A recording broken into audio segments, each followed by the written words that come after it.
pagsamba. So, ang topic po natin sa umaga po ito ay pinamagatang po natin tunay na pagsamba. Napakahalaga na sa buhay po natin, alam po natin yung tamang pagsamba o yung tunay na pagsamba. Basahin po natin yung aklat po ng Juan. Nasabi po dito sa aklat po ng Juan sa 4:20, dito sa bundok na ito, sumasamba sa Diyos ang aming mga ninuno. Ngunit sinasabi ninyo, mga Hudyo, na sa Jerusalem lamang dapat sambahin ng Diyos. Sinabi naman ni Jesus, maniwala ka sa akin. Darating na ang panahon na sasambahin ninyo ang Ama, hindi lamang sa bundok na ito o sa Jerusalem. Hindi ninyo kilala ang inyong sinasamba, ngunit kilala namin ang aming sinasamba, sapagat ang kaligtasan ay nagmula sa mga Hudyo. Subalit, dumating na ang panahon at ngayon na nga na ang mga tunay, sabi po dito, na ang mga tunay na sumasamba sa Ama ay sasamba sa Kanya sa Espiritu at sa katotohanan. Sapagkat ganyan ang uri ng pagsambang ninanais ng Ama. Ang Diyos ay Espiritu at ang mga sumasamba sa Kanya ay dapat siyang sambahin sa Espiritu at sa katotohanan. Sinabi ng babae, nalalaman ko kung darating ang Mesiyas, ang tinatawag na Kristo. Pagdating niya, siya ang magpapahayag sa amin ng lahat ng bagay. Ako, kausap mo ngayon, ang iyong tinutukoy, sabi ni Jesus. So, dito makita natin kung paano ipinaliwanag ng ating Panginoon Jesus yung tamang pagsamba o yung tunay na pagsamba. Nagbigay po ako dito ng ilang halimbawa sa buhay po natin para patuloy natin maintindihan. So, hindi po na-send po yan. So, sabi dito sa aklat po ng Gawa, kung ganda lamang po natin, sa aklat ng Gawa 17:22, tumayo si Pablo sa harap ng kapulungan ng Areopago na nagsalita, mga taga-Atenas, napapansin kong kayo lubos na napaka-relihiyoso sa maraming bagay sapagkat sa paglalakad ko sa lungsod at pagmamasid sa inyong mga sinasamba, nakakita ako ng isang dambana na may nakasulat, sa Diyos na hindi kilala, ang Diyos na iyon na inyong sinasamba kahit hindi niyo nakikilala, ang siya kong ipinapahayag sa inyo. Ang Diyos na gumawa ng sanlibutan at lahat ng narito ay ang Panginoon ng langit at ng lupa, ay hindi naniniwahan sa mga templong ginawa ng tao. Hindi rin siya nangangailangan ng anumang tulong o paglilingkod ng tao, sapagkat siya mismo ang nagbibigay ng buhay, hininga at lahat ng bagay sa sang katauhan. So, dito ay pinakita ni Apostol Pablo yung Diyos na dapat pong sambahin ng mga tao. At dito po sa aklat ng Gawa, bago po bigyan pa ng diin, sabi dito sa aklat ng Gawa, sulat na lang po ninyo kung kayo may nagtatik mo, sa Gawa 19:13. Ang sabi po dito sa Gawa 19:13, may isang Hudyo roon na naglilipot at nagpapalayas ng masamang espiritu. Pinangahasan nilang gamitin ang pangalang Panginoong Jesus sa pagpapalayas ng masamang espiritu sa mga sinasapian ng mga ito.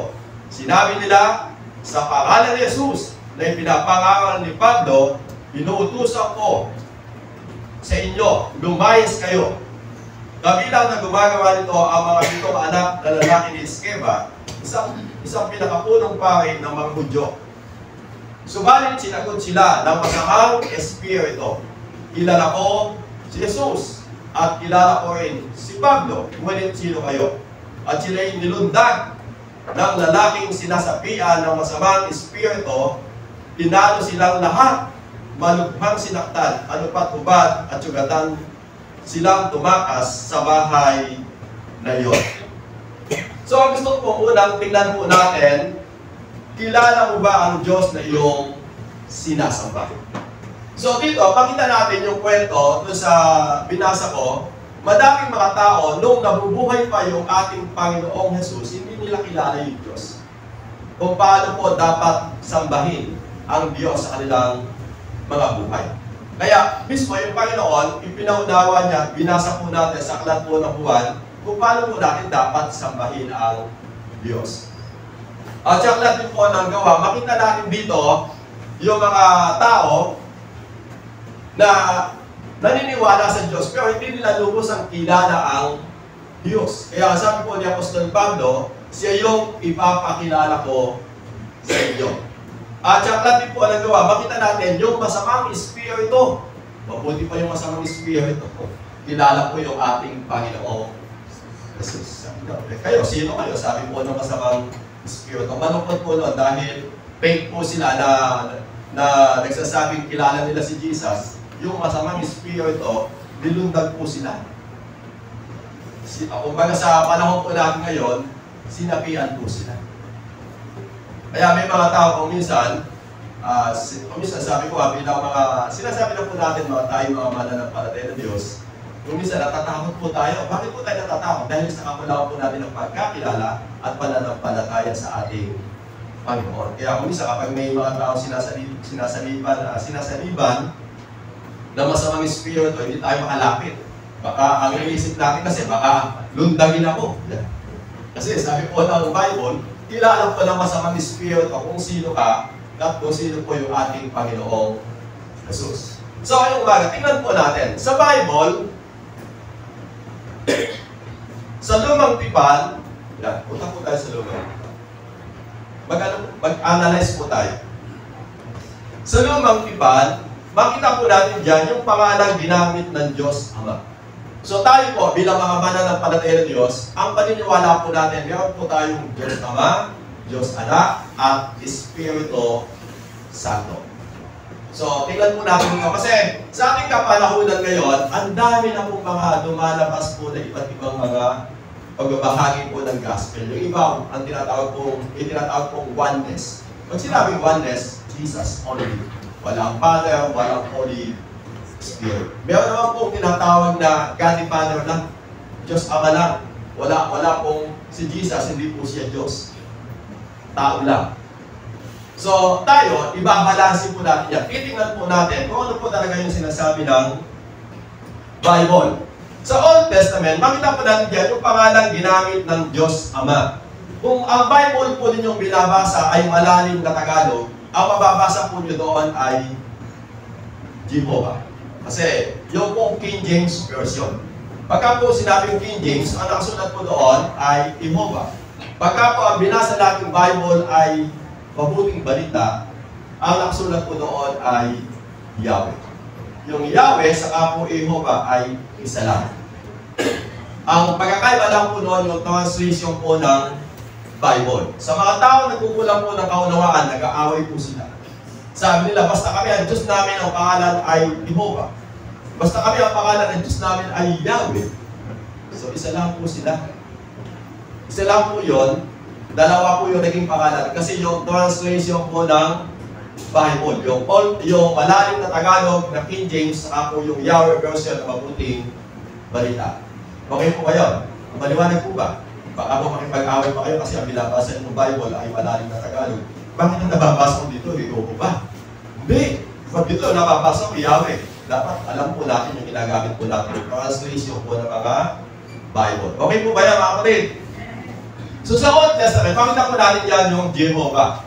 At sabi po dyan, ang pangalan po na ginamit po sa Old Testament, sabi po doon ay Jehovah, o sa mababang na salin ay Yahweh. Yung pangalawa lang po ay Elohim. Ibig sabihin nito ay Supreme One o Mighty One. Yan po yung binabagit po ng salitang Elohim. Yung Diyos po natin, siya po yung pinakamataas at makapangyarihang Diyos. Makita rin po natin yung Adonai. So, ginamit din po yan ng Diyos Ama nung kanyang kapanahunan. Yung El-Roi. Na ginamit din po yan na sabi niya, thou see me. Sabi nga, may nakakita po sa kanya. At yung panlima, yung salita El Shaddai. Ibig sabihin ng El Shaddai ay God Almighty. Sabi nga siya po yung Diyos na iyahihan. Kaya po yung iba, dahil ginagamit po nilang pangalan ng kanilang samahan ay El Shaddai, nakikipag, ano po sila, naalakayan po sa mga, ano naman, sa mga Jehovah, ano ba, sa mga gumagamit po ng mga Yahweh. So, hindi po siya magkakaiba. Isa lang po sila. Isa lang po siya.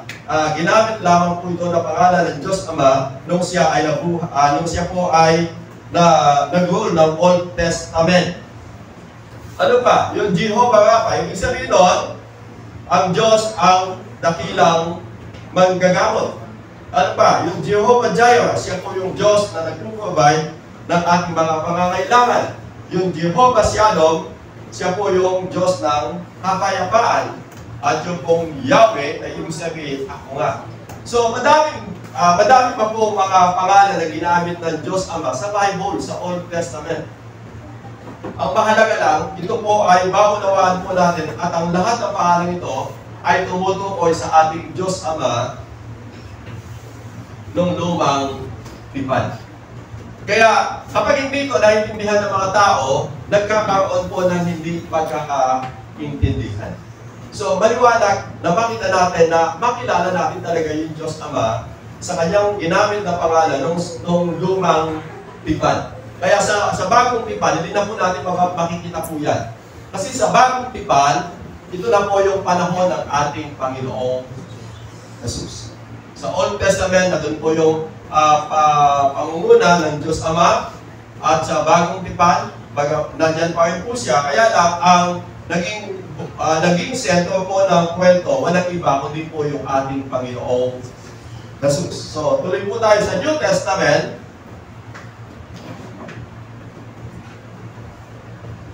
May talata po dito sa Matthew 16. Sa New Testament po tayo. Tinanong ulit sila ni Jesus, ngunit para sa inyo, sino ako?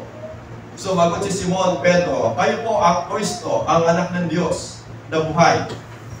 Sinabi sa kanya ni Jesus, pinagpala ka, Simon, na anak ni Judas, sapagkat ang katotohanan nito hindi inihayag sa iyo ng sinumang tao, kundi ang aking amang nasa langit. So sabi dito kasi, nung panahon po na yon, bagamat nabuhay po dito yung ating Panginoong Jesus, hindi po lahat ng tao na kanyang nakahalubilo ay kinilala po siya.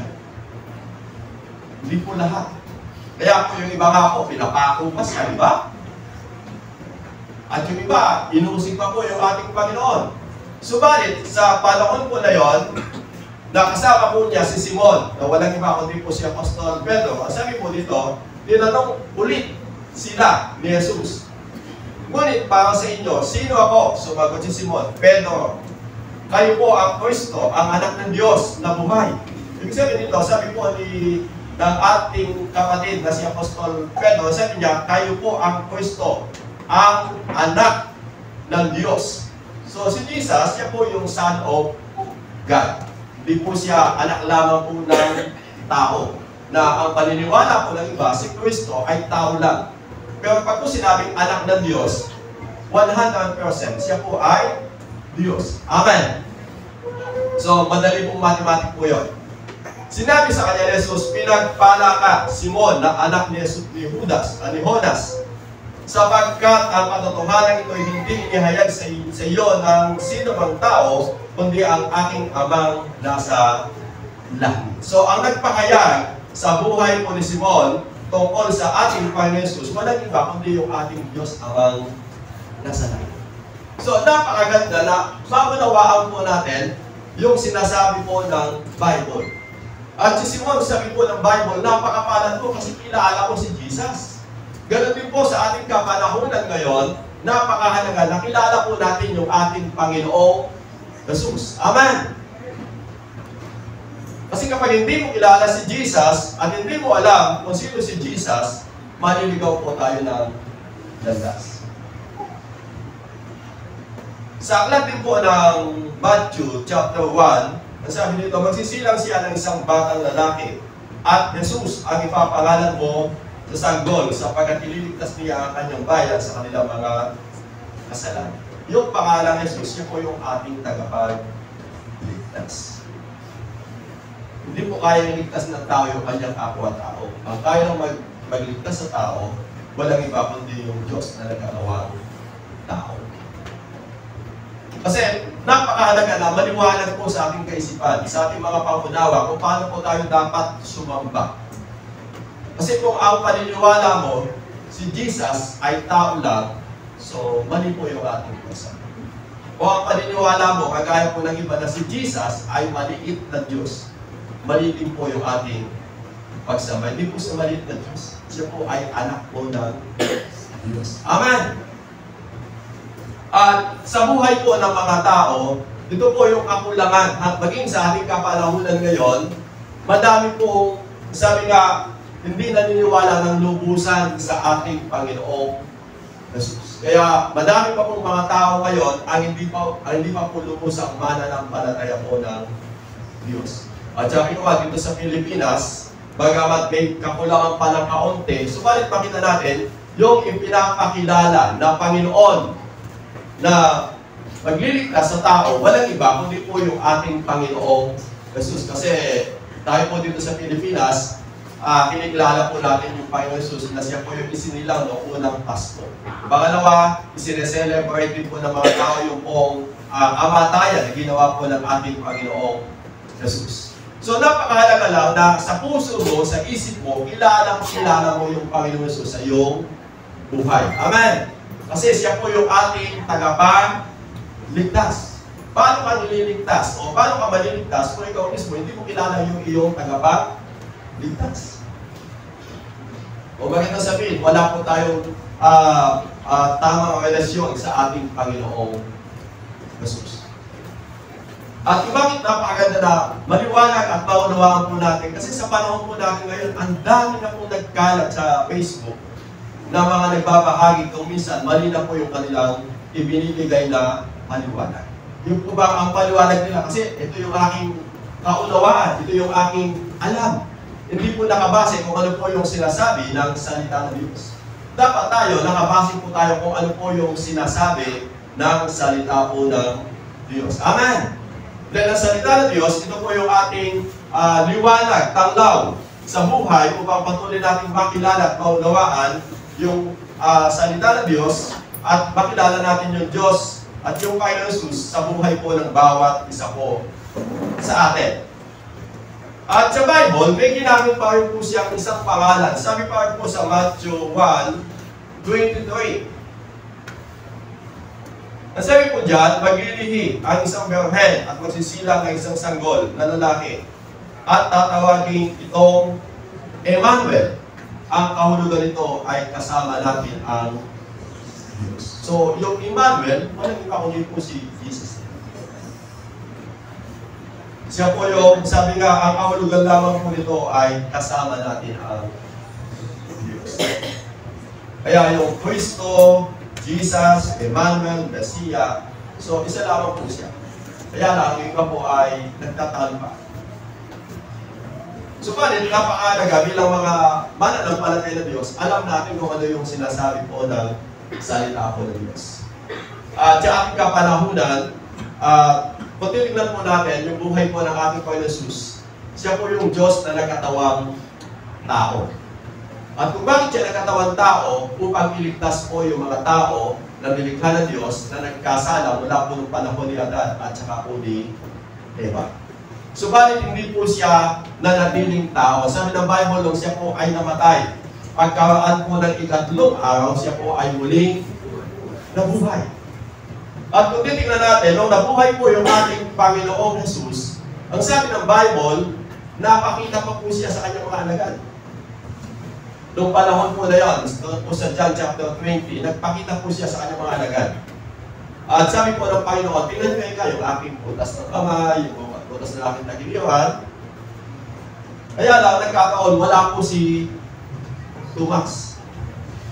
Kaya si Tomas, dahil hindi po nakita yung ating Panginoon Jesus, siya po yung taong nag-alinlangan.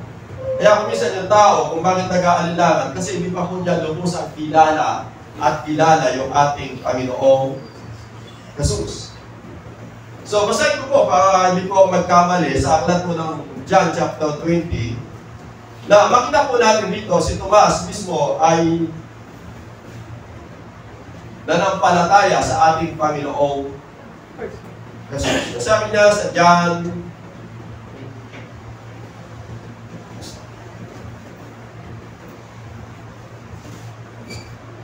sa John 20, makita po natin dyan nung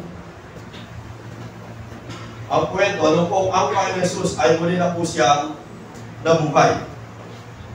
Nasabi dito, basahin ko na lang po sa inyo, si Maria ay nakatayo at umiiyak sa labas ng libingan. Habang umiiyak, ay umupo siya at sumilip sa loob. May nakita siyang dalawang anghel na nakadamit ng puti at nakaupo na sa pinaglagyan ng bangkay ni Jesus. Ang isa sa gawing ulunan at ang isa hinamay sa paanan. Tinanong nila si Maria, bakit ka umiiyak? Sumagot siya, kinuha nila ang aking Panginoon at hindi ko alam kung saan siya dinilagay. Pagkasabi nito, napalingon siya at nakita niya si Jesus na nakatayo roon. Ngunit hindi niya nakilala si Jesus iyon. Tinanong siya ni Jesus, babae, bakit ka umiiyak? Sino ang hinahanap mo? Akala ni Maria, ang kausap niya ay hardinero. Kaya sinabi niya, Ginoo, kung kayo po ang kumuha sa kanya, pakituro nga po ninyo sa akin kung saan ninyo siya inilagay at kukunin ko. Maria, sabi ni Jesus. Umarap siya at kanyang sinabi sa ulikang Hebreo, Rabuni, na ang ibig sabihin mo. Sabi ni Jesus, huwag mo akong hawakan sapagkat hindi pa ako nakakapunta sa halip. Pumunta ka sa aking mga kapatid at sabihin mo sa kanila na aakit ako sa aking Ama at inyong Ama, sa aking Diyos at inyong Diyos. Kaya si Maria Magdalena ay pumunta sa mga alagad at ibinalita sa kanila, nakita ko ang Panginoon at sinabi niya sa kanila ang mga sinabi sa kanya ni Jesus. Kinagabihan ng araw ding iyon, ng unang araw ng linggo, habang nakasara ang mga pinto sa bahay na kinaroroonan ng mga alagad dahil sa takot nila sa mga Hudyo. Dumating si Jesus, tumayo siya sa kalagitnaan nila at sinabi, sumainyo ang kapayapaan. Pagkasabi nito, ipinakita niya ang kanyang mga kamay at ang kanyang tagiliran. Tuwang-tuwa ang mga alagad nang makita nila ang Panginoon. Muling sinabi ni Jesus, sumainyo kapayapaan. Kung paano sinusugo ko kayo, ako ng Ama, isinusugo ko rin kayo. Pagkatapos sila'y hiningahan niya at sinabi, tanggapin ninyo ang Espiritu Santo. So ituloy na lang po. Ngunit si Tomas na tinatawag na kambal, na kabilang sa 12 ay wala roon nang dumating si Jesus. Kaya sinabi sa kanya ng iba, mga alagad, nakita namin ang Panginoon. Sumagot si Tomas, hindi ako maniniwala hanggat hindi ko nakikita ang mga butas ng mga pako ng kanyang kamay at hanggang hindi ko nailalagay ang aking daliri sa mga iyon at nahawakan ang kanyang tagiliran. Makalipas ang isang linggo, muling nagkakatipon sa loob ang mga alagad kasama nila si Tomas. Nakasara ang mga pinto, ngunit pumasok si Jesus at tumayo sa kalagitnaan nila. Sinabi niya, sumainyo ang kapayapaan. At sinabi niya kay Tomas, ilagay mo ang iyong daliri dito sa tagiliran mo, daliri at tingnan mo ang aking mga kamay. Ilagay mo ang iyong kamay sa aking tagiliran, huwag ka nang pag-aalinlangan pa, sa halip ay maniwala ka. Sumagot si Tomas, Panginoon ko at Diyos ko. Sinabi sa kanya ni Jesus, naniniwala ka na ba dahil nakita mo ko? Pinagpala silang hindi nakakita, gayon man ay naniwala.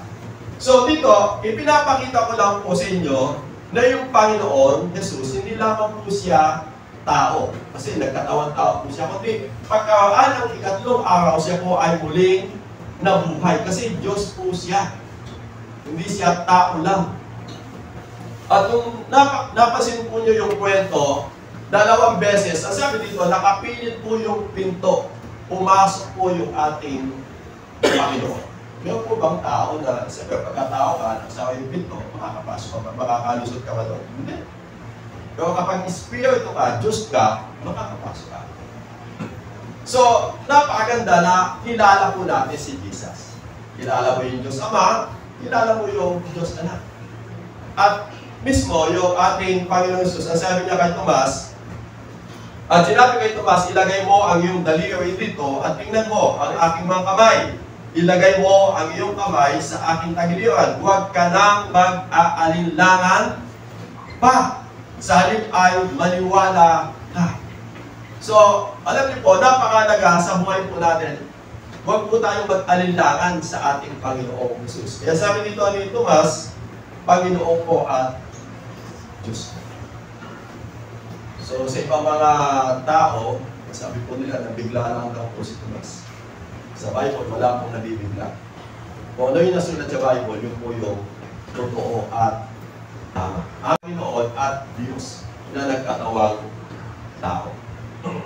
Kung titignan po natin yung pagiging tao po ng ating Panginoon Jesus, madagdagan pa po natin, noong po siya ay isila dito sa ibabaw po ng lupa, ang sabi dito ng Bible, para lubusan lamang po nating maintindihan sa Matthew chapter 1, gusto ko pong dagdagan para patuloy nating maintindihan at mauwaan yung ating pananampalataya. Ang sabi po dyan sa Matthew,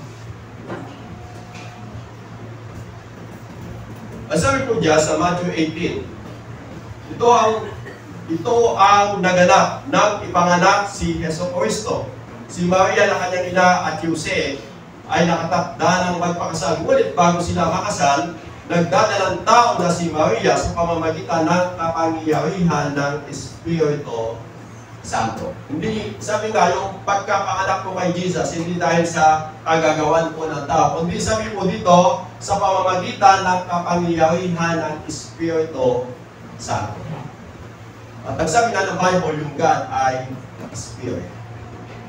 Kaya si Jesus, hindi lang siya nagkatawang tao, kundi siya po ay Diyos na nagkatawang tao. Kaya napakahalaga na maliwanag sa puso at isip natin na kung paano natin kilala yung Diyos sa buhay ng bawat isa sa atin upang maging tama yung ating pong pagsamba. Kasi kapag hindi po natin kilala yung Diyos sa buhay natin, hindi magiging tama yung ating pagsamba. Kaya, nabanggit po ng Bible, dapat kilala mo ang iyong sinasamba. At kung paano po natin siya dapat sinasamba. Yan po ay binasa natin kanina sa aklat po ng John. So, yan po yung kwento ng ating Panginoong Jesus. At pangatlo, yung salitang Espiritu Santo. Ang sabi po dyan,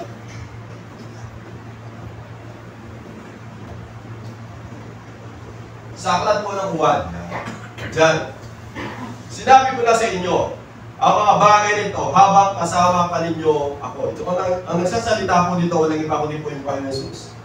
Ngunit, ang patnubay ng Espiritu Santo na isusugo ng Ama sa pangalan ko ang siyang magtuturo sa inyo ng lahat ng bagay na magpapaalala sa lahat ng sinasabi ko sa inyo. Yung taong pinapatnubayan ng banal na Espiritu, siya lamang yung nakakaunawa ng salita po ng Diyos. Kasi kapag wala po yung patnubay ng banal na Espiritu sa buhay po ng isang tao, hindi niya maintindihan ang Bible.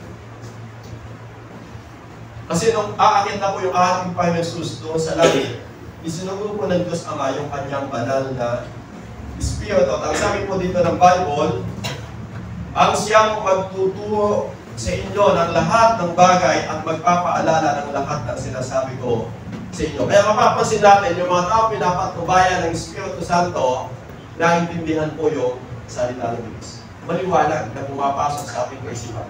Hindi tayo kumukontra. Hindi kagaya po ng iba, dahil wala pong patnubay na banal na Espiritu. Sinabi mo na yung ganito, ayaw pa kayong tanggapin. Basta ako dito ako isinilang, dito na ako mamakan. Kahit ang nagbabasa ng Bible, hindi nila maintindihan. Sabi nga ng Bible, sa kanila na hindi pinaunawa ang salita ng Diyos, makinig man sila ng makinig, hindi sila makakinig. Tumingin man sila ng tumingin, wala silang makita. Kasi bakit? Hindi po sila pinapatnubayan ng Espiritu Santo. Kasi ang Espiritu Santo, siya po yung magtuturo sa inyo ng lahat ng bagay at magpapaalala ng lahat ng sinasabi ko sa inyo. Kaya sa buhay po ng isang tao pinapatnubayan ng Espiritu Santo, naaalala po niya yung salita ng Diyos. Kapag napakinggan niya, naaalala po niya agad yun. Kasi nandun po yung Holy Spirit sa kanyang buhay. Kaya sa buhay po natin, napakahalaga na alam natin na sabi nga nandyan po yung Holy Spirit na isinugo ng Diyos Ama sa ating kapanahunan upang ipaunawa yung mga bagay na sinasabi ng salita ng Diyos na ating po mga binabasa. At sa Matthew 28, verse 19, nasabi po dyan, kaya humayo kayo, gawin ninyong alagad ko ang mga tao sa lahat ng mga bansa. Bautismo niyo sila sa pangalan ng Ama at ng Anak at ng Espiritu Santo. So tayo, bilang mga mananampalataya ng Diyos, naniniwala tayo na may Diyos Ama, Diyos Anak at Espiritu Santo. Amen! So iba po kasi malala po yung Espiritu Santo sa kanila po mga buhay. Ang kaisipan po nila kung ano lamang po yung kanilang kaalaman.